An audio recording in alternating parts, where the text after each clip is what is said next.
Magandang araw po. Pag-asa Weather Update.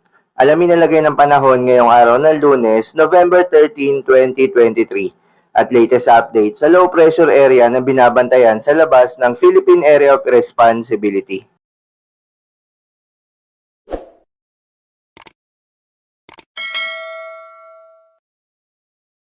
Patuloy pong epekto ng dalawang weather systems sa ating bansa. Una na po dyan yung malamig na northeast monsoon or amihan dito po sa malaking bahagi ng Northern Luzon, habang meron tayong shear line o yung linya pa rin po kung saan nagtatagpo ang malamig na amihan plus mainit na hangin galing Pacific Ocean.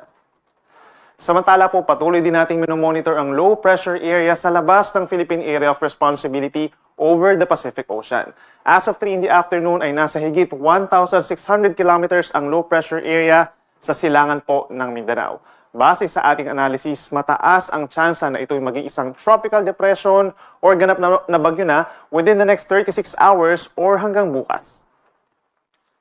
Base po sa forecast track ng Pag-asa or forecast analysis po ng Pag-asa, for the next 2 days or hanggang sa Tuesday ng gabi ay naasang mabagal na kikilos pakaliwa or westward itong nasabing weather disturbance. At unti-unting lumalakas given po na favorable yung ating weather conditions gaya ng mainit na sea surface temperature plus mababang vertical wind shear or hindi masyado nagkakaiba yung hangin sa ibaba at itaas na parte ng atmosphere.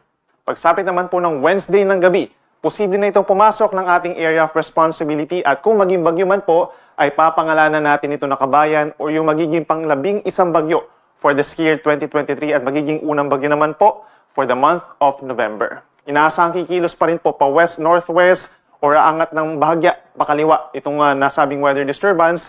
Kaya't pagsapit po ng Thursday ng gabi ay inaasahang nasa may silangan na ito ng either Caraga region or Eastern Visayas. Possible pa mo magbago yung tinatahak na direksyon at yung track at even yung lakas na nakikita natin regarding to sa nasabing weather disturbance. Kaya palagi po magantabay sa ating mga updates dahil the moment na maging tropical depression ito sa labas ng ating PAR, maglalabas po ng official track ang Pag-asa. Asahan ng mataas na tsansa ng ulan over Bicol region, gayon din ng Quezon Province at mga probinsya pa po ng Laguna and Rizal. Epekto po yan ng shear line, kaya't mag-ingat po sa mga posibleng pagbaha at pagguho ng lupa. Magdala rin po ng payong ang ating mga kababayan over Aurora, Cagayan Valley at halos buong Cordillera Administrative Region, dulot po ng northeast monsoon or amihan, asahan yung mahina hanggang katamtaman ng mga pag-ulan. Habang sa natitirang bahagi po ng Southern Luzon, lalo na dito sa may Oriental Mindoro, Marinduque and Romblon, mataas po ang tsansa ng mga pag-ulan umaga pa lamang, bagamat sumisilip si Haring Araw. For the rest of Calabarzon, Metro Manila, rest of Central Luzon, generally bahagyang maulap na kalangitan at sasamahan lang po ng mga saglit na pag-uulan. Habang dito naman sa may Ilocos region, mababa pa rin po ang chance ng ulan, lalo na po sa dakong umaga hanggang tanghali. Sa ating mga kababayan po sa Visayas, asahan pa rin ang mataas na tsansa ng ulan dito po sa may Eastern Visayas, lalo na sa mga probinsya ng Northern Samar and Eastern Samar. Magdala po ng payong at mag-ingat sa mga posibleng pag-uulan na maaaring mag-cause ng mga flash floods or landslides. Dito naman po sa Western and Central portions of Visayas, bahagyang maulap hanggang maulap ang kalangitan. Aasahan din po ang mga pag-ulan, lalo na dito sa may parteng Aklan and Capiz. Epekto na rin po yan ng unti-unting pagbaba nitong shear line at may mga localized thunderstorms in other areas of Panay Island and Central Visayas.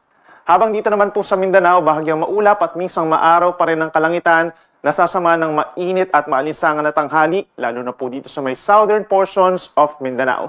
Sa dakong hapon hanggang sa madaling araw, may mga localized thunderstorms tayo na wala pong kinalaman dun sa low pressure area na nasa labas ng ating area of responsibility. For tonight, asahan po natin ng matataas sa mga pag-alon dahil sa paglakas ng amihan. Hanggang 5 meters po, nasa halos 2 palapag ng gusali ang aabutin dito sa may parting Batanes, baybayin ng Ilocos Norte at hilagang baybayin po ng Cagayan, kabilang na ang Babuyan Islands. May tendency po na pagbawalan pumalawak ang ating mga kababayan doon, lalo na yung mga nangingisda. And given na sa mga susunod po na araw ay lalakas pa itong ating northeast monsoon, mataas din ang tsansa na magkakaroon din tayo ng mga sea travel suspensions at matataas na alon dito po sa baybayin ng Ilocos region hanggang sa may Zambales. At dito rin po sa kabilang banda sa may Cagayan Valley, pababa po ng Aurora, Quezon at silangang baybayin pa po ng Bicol region. And for the next 3 days, asahan pa rin po ang mga pag-uulan dulot ng shear line over the eastern sections of Southern Luzon and Visayas, habang dito sa may northern, central Luzon at ilang parte pa po ng southern Luzon ay may epekto na po ng northeast monsoon. So bababa ang temperatura lalo na po sa madaling araw ng karamihan ng ating mga kababayan. Habang pagsapit po ng Thursday, Wednesday ng gabi hanggang Thursday, dahil nga po lumalapit itong low pressure area na possible na maging bagyo, yung trough or yung extension nito ay magpapaulan naman over the eastern sides of Visayas and Mindanao. So kung dito sa Metro Manila, kung mapapansin po nila, mababa na yung chance ng mga thunderstorms dahil po lumalakas yung ating northeast monsoon. So asahan lamang po yung mga isolated light rains, mostly makulimlim po ang panahon pero hindi naman po sasamahan niya ng malalakas at tuloy-tuloy na ulan. Sa ating mga kababayan po sa Baguio City and the rest of Cordillera region na rin po, asahan ng unti-unting pagbaba ng temperatura. Possible po yung 14 to 15 degrees Celsius sa madaling araw at sasamahan din ito ng makulimlim na panahon at meron lamang pong tsansa ng mahina hanggang katamtaman na ulan lalo na po sa Tuesday.